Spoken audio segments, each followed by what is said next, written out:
Bismillahirrahmanirrahim. Assalamualaikum warahmatullahi wabarakatuh. Bismillahirrahmanirrahim. Ila hadatin Nabiul Mustafa Muhammad sallallahu alaihi wasallam wa ala alihi wa ashabihi wa ahbabihi lahumul Fatihah. A'udzu billahi minasyaitonir rajim. Bismillahirrahmanirrahim. Alhamdulillahi rabbil alamin. Arrahmanir rahim. Maliki yaumiddin. Iyyaka na'budu wa iyyaka nasta'in. Ihdinas siratal mustaqim. Siratal ladzina an'amta 'alaihim ghairil maghdubi 'alaihim waladdallin. Amin. Bismillahirrahmanirrahim. Khususan ila Muhammad Muhammad bin Umar wa ala alihi الجاوي وأسراته ومن تعلم منه كتابه لهم الفاتحة.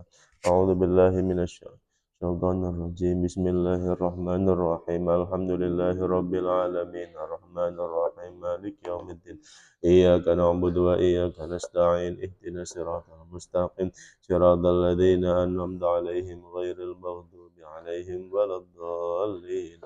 Amin. Lanjutkan untuk hari Senin ini. Nanti insya Allah hari Kamis itu kita nambah kitab satu, judulnya Al-Muqawamat atau Muqawimat Al-Islamiyah. Iya, Kamis ini. Kitabnya yang dikarang oleh Grand Syekh Azhar, Syekh Ahmad Thayyib. Tuh, ya, Syekh Ahmad Thayyib Mesir ya. Itu bagus sekali. Meskipun itu kitabnya mahasiswa ya, cuma di situ untuk dipelajari untuk orang kita awam itu bagus banget ya.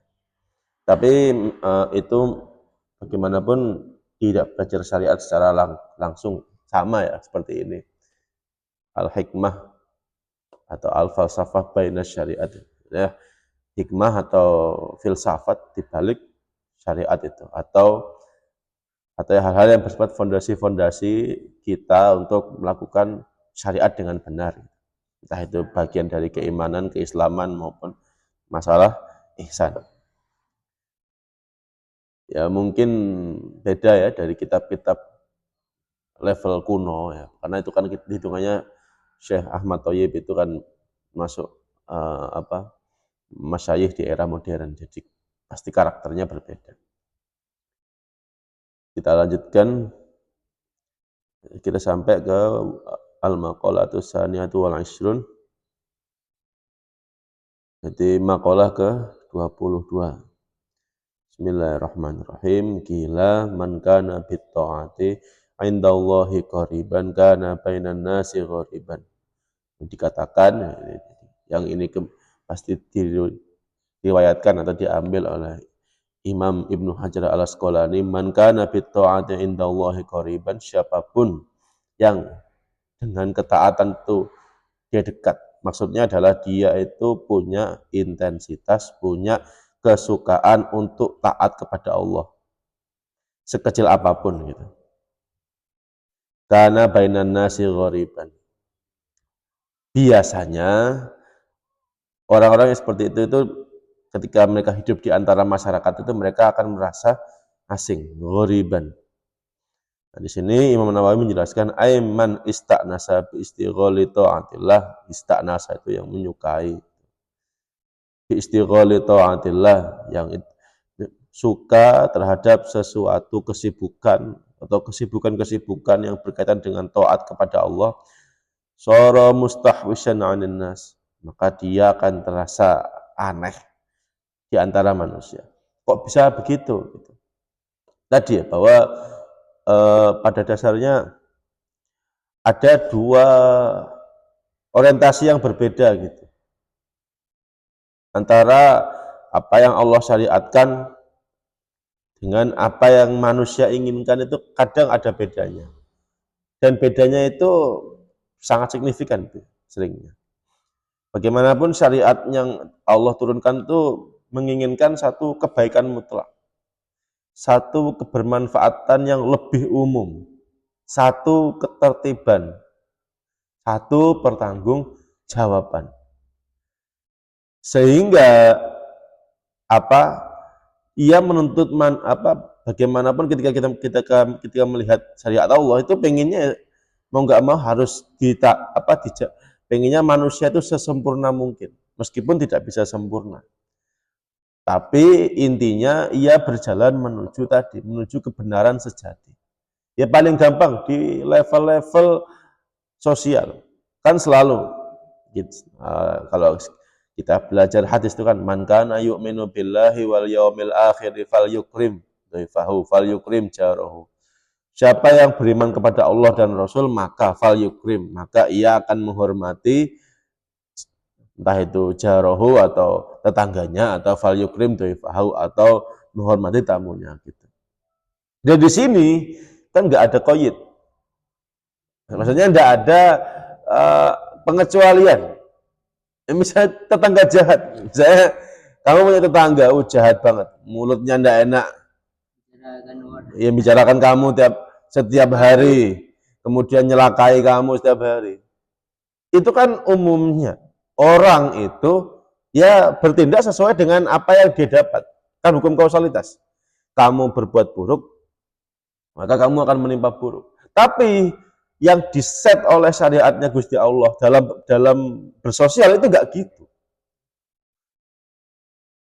Maksudnya di luar dia terkena hukum pidana ya. Kalau sudah masuk hukum pidana perdata itu beda kasusnya. Tapi kalau masalah akhlak yang itu singgungannya sehari-hari, itu setnya enggak gitu. Tetap syariatnya man kana yu'minu billahi wal yaumil akhir falyukrim jarahu. Tidak ada falyukrim jarahu idza kana, tidak ada. Falyukrim jarahu mutlak sudah. Maka itu kalau bisa dipahami, bisa jadi ya ketika punya tetangga begitu, mau nggak mau kamu harus baik. Tetap baik gitu. Kenapa kok tetap baik gitu? Ya karena tadi bahwa karena syariat Allah itu mengandaikan bahwa setiap perbuatan itu akan disidang oleh Allah, dipertanggungjawabkan oleh Allah, maka subjek tertinggi yang harus dipatuhi pertama itu bukanlah kondisi, tapi Gusti Allah sendiri. Sehingga yang namanya situasi-situasi itu kadang menjadi nggak penting. Ya tadi misalnya tetangga kamu jahat gitu, tapi problemnya tadi di hadisnya Kanjeng Nabi falyukrim jarahu. Meskipun tetanggamu jahat, tapi Allah tetap menyuruh kamu berbuat baik kepada tetangga. Nah di sini anehnya itu. Karena tadi umumnya orang itu ya tadi hukumnya hukum kausal. Kamu berbuat jahat pada orang, kamu akan diperlakukan yang sama. Tapi enggak di syariat Gusti Allah. Kamu diperlakukan jahat selama tidak sampai hukum pidana. Ya, maksudnya tidak sampai membunuh, mencuri atau apapun itu tetap kamu harus baik kepada tetanggamu. Karena tadi bahwa perbuatan itu memang setiap kita lakukan itu akan melahirkan suatu konsekuensi. Tapi tetap perbuatan yang kita lakukan itu pertanggungjawabannya kepada Gusti Allah. Sehingga di situ yang dinilai itu bukan konsekuensi yang ingin kita dapatkan, tapi bagaimana kita mempertanggungjawabkan hidup kita. Jadi di sini mindsetnya sudah beda, pikirannya sudah beda. Dan ini pernah dipraktekkan sama Imam Ibnu Hambal saat itu. Saat itu Imam Ibnu Hambal, pendiri madzhab Hambali itu ya punya tetangga, ya anak muda kayak Khairul Hamazan gitu. Itu hobinya usil. Manggil ya Ibnu Hambal gitu, ya Ahmad gitu. Dipanggil. Ini namanya juga orang itu dipanggil tetangga ya sebagai ulama, beliau ke sana.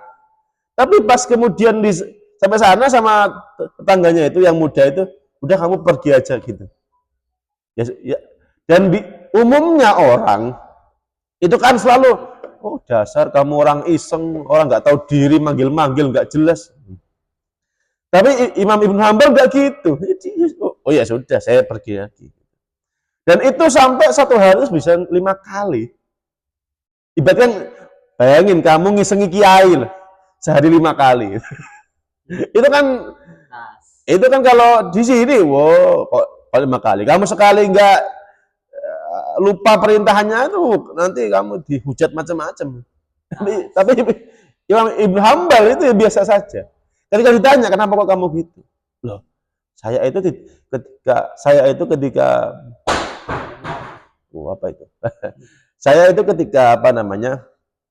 mendengarkan panggilan kamu, menjawab panggilan kamu itu yang saya lihat itu bukan kamu. Yang saya lihat itu Gusti Allah. Karena kenapa kalau yang saya lihat Gusti Allah? Karena tadi Gusti Allah itu melalui Rasulnya, itu Rasulnya dawuh tadi, man kana yu'minu billahi wal yaumil akhir falyukrib jarohu. Harus menghormati tetangga. Bagi siapapun yang beriman kepada Allah dan Rasul. Jadi ketika misal kamu kok manggil saya kemudian saya dianu, itu saya nggak tersinggung. Kenapa? Ya, karena tadi bahwa saya tidak pernah melihat kamu. Nah, itulah di sini kan kelihatan aneh gitu. Bahwa ketika berhubungan sosial itu yang dinilai itu bukan apa yang dia rasakan atau apa yang dia lalui, tapi yang dilihat adalah apa yang benar.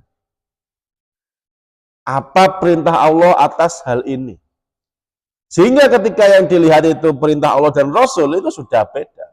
Realitas kenyataan itu tidak penting semua. Nah, itulah kenapa mereka yang punya keinginan untuk taat kepada Allah itu selalu aneh. Karena tadi mereka bertindak di luar apa yang biasanya terjadi gitu. Kenapa kok begitu? Karena pada dasarnya manusia ketika berinteraksi sehari-hari itu seringnya yang dipikirkan pertama itu dirinya sendiri dulu. Saya dapat untung apa? Nah, tapi logika agama dibalik. Khairun nas anfa'uhum linnas. Sebaik-baiknya manusia itu yang bisa bermanfaat bagi yang lainnya. Berarti kan dibalik logikanya. Umumnya orang itu kan bagaimana saya mendapatkan keuntungan terhadap apa yang ada. Tapi yang di sini, misalnya ya, akhirnya kan orang-orang ya misalnya kayak masalah paling gampang menjadi kadang ada beberapa gitu, ustadz-ustadz gitu. Ketika dia punya ilmu, yang dipikirkan itu bagaimana ilmu ini menjadi uang. Bagaimana saya sekali pidato dapat 1 juta. Ada satu gitu, banyak. Ya, siapa ya? Masa saya nyebut? Tidak usah. Kenapa kok begitu? Karena itu wajar, manusiawi. Manusia itu selalu tadi. Yang dipikirkan pertama itu dirinya sendiri. Dan itu pasti terjadi. Karena manusia memiliki ego. Memiliki nafsu. Yang di situ nafsu itu tadi, sebagaimana kita terangkan kemarin, memuaskan diri sendiri, baik itu sifatnya syahwat maupun sifatnya ghadab, baik itu sifatnya keinginan maupun sifatnya ego atau harga diri. Selalu dilihat itu diri sendiri. Tapi agama tidak berbicara begitu. Agama malah sebaliknya. Penilaian, bahkan masalah penilaian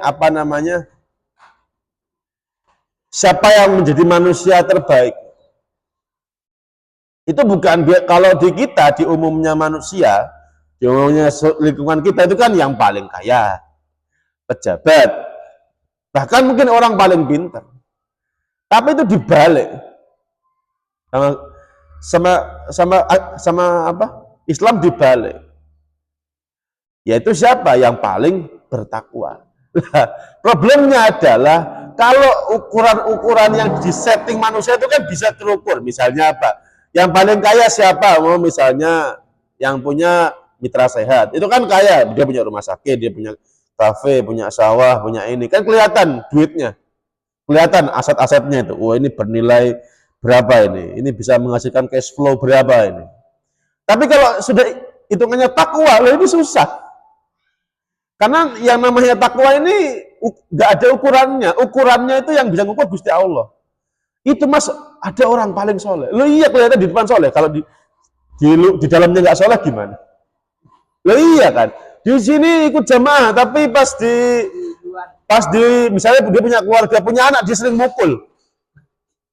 Anaknya apa-apa dipukul.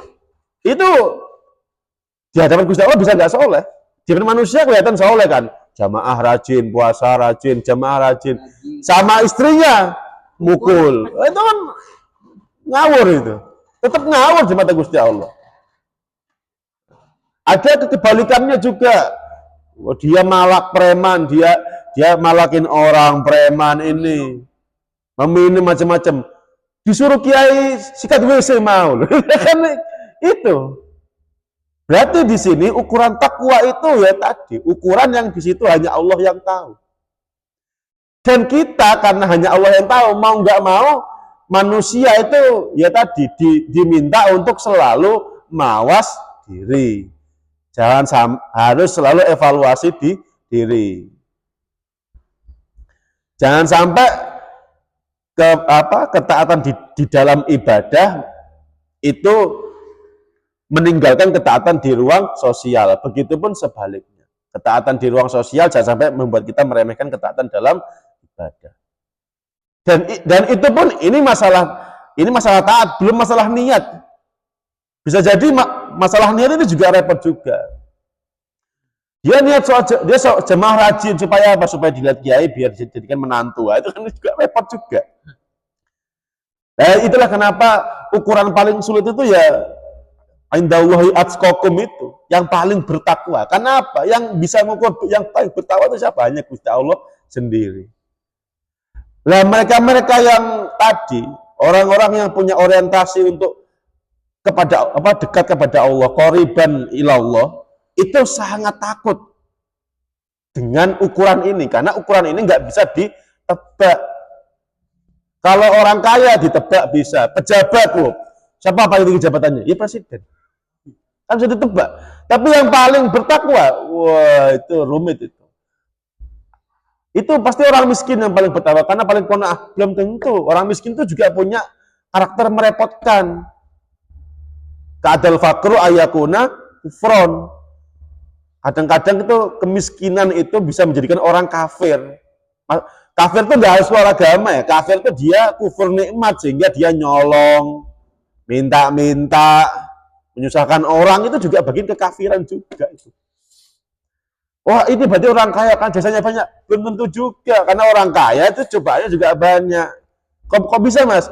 Loh, yang kuat beli miras siapa kalau nggak orang kaya? Yang kuat karaokean itu siapa kalau nggak orang kaya? Orang pasti punya duit. Kok itu suruh karaokean? Ya Allah, uang 2.000 nya udah ada. Yakin? Iya. Yang bisa mensuap merintah ya orang kaya. Terus gimana? Ini nggak tahu. Nah, itu di sini. Oleh karena itu mereka-mereka yang qoriban ilallah ini tadi, mereka itu orang yang selalu waspada terhadap dirinya sendiri. Dan karena terlalu waspada, akhirnya dia melakukan hal-hal yang tadi, yang orang lain itu aneh ya tadi. Semisal kayak umumnya orang sama duit seneng, dia nggak seneng karena takut hisab. Umumnya orang seneng lihat perempuan cantik, dia nggak suka karena bukan mahramnya. Nah, baru sak. Oh, enggak. Dan sebagainya. Karena ini beda ukurannya Gusti Allah sama ukuran manusia berbeda. Dan kita selama kita masih hidup di dunia ya tadi, yang selalu kelihatan menang itu ukuran manusia, kelihatan menang. Tapi hakikatnya nanti pemenangnya adalah yang ikut ukuran akhirat. Nah, itu. Nah, problemnya adalah seringnya karena ukuran akhirat itu tidak ada buktinya, tidak ada ukuran yang jelas, sehingga orang-orang ya senang pakai ukuran dunia. Itu wajar. Kenapa? Ya tidak semua orang wali. Tidak semua orang kayak Imam Syafi'i, Imam Hambali, Imam Ibnu Hajar atau enggak Imam Nawawi ini tidak semua begitu. Tapi kita sebagai seorang muslim yang santri, yang selalu belajar, mau nggak mau kita harus perlahan-lahan tadi mencoba pakai ukuran akhirat. Karena nanti kehidupan itu tidak hanya di sini, tapi di akhirat. Ketika kita bicara tasawuf, mau nggak mau yang kita bicarakan kehidupan kita besok. Ya, supaya kita besok itu nggak rugi, sangunya harus banyak. Kayak kamu mau mondok kan punya sangu, punya baju, punya kitab, punya belajar macam-macam. Kan sangu supaya kamu bisa bertahan di pondok. Sama di akhirat pun juga butuh sangu. Karena berhadapan dengan Gusti Allah itu lebih ribet daripada berhadapan dengan polisi. Polisi masih bisa disuap, bukti-buktinya masih bisa dipalsukan. Di dalam Gusti Allah disuap nggak bisa, bukti-bukti sudah nyata, disogok nggak bisa juga. Nah itu makanya itulah kenapa mau nggak mau kita harus belajar, kita harus mengerti bagaimana akhirat bekerja.